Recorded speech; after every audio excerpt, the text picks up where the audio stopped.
চিনলেন না? আরোহী, এই দাঁড়াও, কোথায় যাচ্ছ? দেখেন আপনি সইলা যান। আপনার দেখলে আমার নিজের খুব অপরাধী মনে হয়। আমি যে তোমাকে ভুলতেই পারছি না। তোমার অপরাধ আমাকে যতটা না কষ্ট দিয়েছে, তোমার সরল স্বীকারোক্তি আমাকে ততটাই মুগ্ধ করেছে। তেলে আর জলে কি কখনো মিশ খায় কন? ভালোভাবে আঙুল দিয়ে ঘুটলেই মিশ খেয়ে যায়।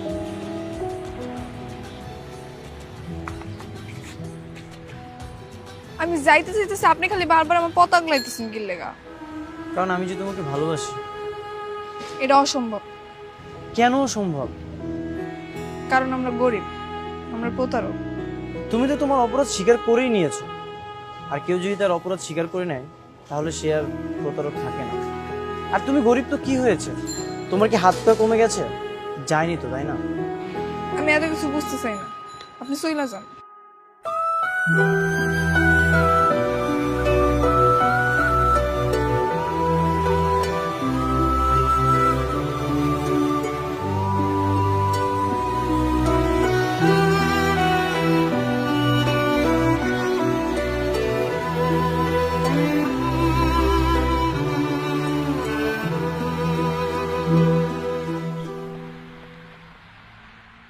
বাবা, বাবা,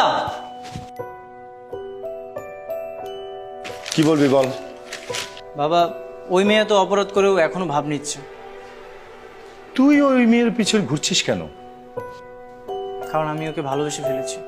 আচ্ছা মিরাজ, তুই কি পাগল? নাকি ওরা তোকে জাদুটনা করছে? একটা মিথ্যেবাদী প্রতারককে তুই কেমনে ভালোবাসিস? বাবা, ও তো চাইলে আমাকে বিয়ে করতে পারতো, বিয়ের পর সবকিছু জানাতে পারতো, বা কখনো আমরা টেরই পেতাম না ওরা যে গরিব। ইচ্ছে করলে তো আমাদের গহনা টাকা পয়সা নিয়ে পালিয়ে যেতে পারতো, কিন্তু সেটা তো করেনি। ঘটনা ঘটার আগেই সবকিছু স্বীকার করে নিয়েছে। বাবা, আমাদের তো কোনো কিছুর কমতি নেই। আমি তো আর আমার ওয়াইফের উপার্জন খাবো না। ও গরিব, এতে কি আমাদের বিন্দুমাত্র অসুবিধা হবে? বলো বাবা। সত্যি করে একটা কথা বলতো, তুই কি আসলে মেয়েটাকে ভালোবাসিস? হ্যাঁ বাবা। ভালোবাসিস? যা আমার সামনে থেকে, যা যা। আমি কালকে ওদেরকে ডেকে পাঠাচ্ছি। যা এখন। কত বড় সাহস আমার ছেলে পেছনে! যা।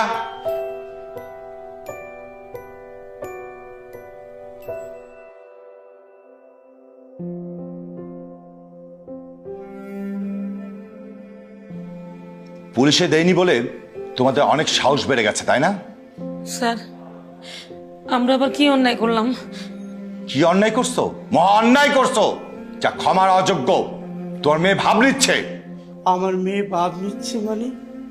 এই, তুই আবার কি করছিস বল? থামো। যে অন্যায় করছে সেটা শাস্তির অযোগ্য। সেই শাস্তি তোমাদেরকে পেতেই হবে। কি শাস্তি? শোনেন, আপনি আপনি এখন থেকে আর চা বিক্রি করতে পারবেন না। তাইলে আমি কি করুম স্যার? কি করবেন? আমার কোম্পানিতে আপনাকে চাকরি দিব, সেই চাকরি আপনাকে করতে হবে। রহিমা, তোমাকে কোনো কাজ করা যাবে না। তুমি আর কোনো কাজ করতে পারবে না, ঠিক আছে?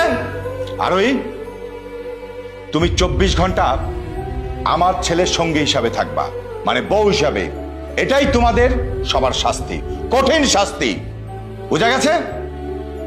মেরাজ, আরোহীকে নিয়ে এখন যা, আমরা মুরব্বীরা কথা বলছি। যা।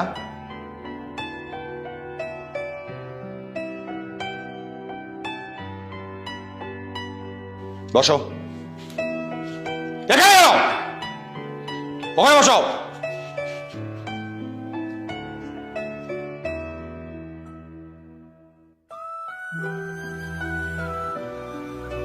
স্যার,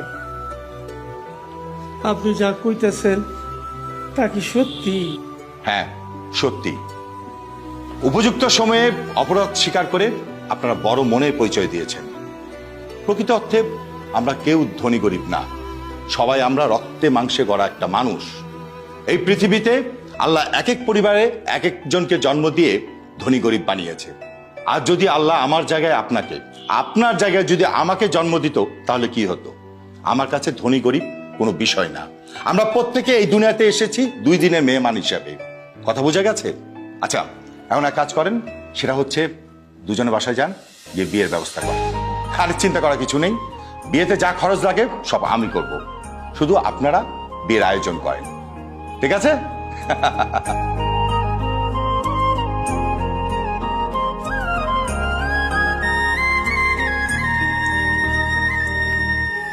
তুমি কি আমাকে জাদু করেছো? কেন? এত কিছুর পরেও কেন আমি তোমাকে ভালোবাসি? জানি না। তুমি কি আমাকে ভালোবাসো? সত্যিকারের কাউকে ভালোবাসলে ঠকানো যায় না, তাই ভালোবাসি বলে সেদিন সবকিছু বলে দিয়েছিলাম। আচ্ছা, তুমি কতটুকু পড়াশোনা করেছো?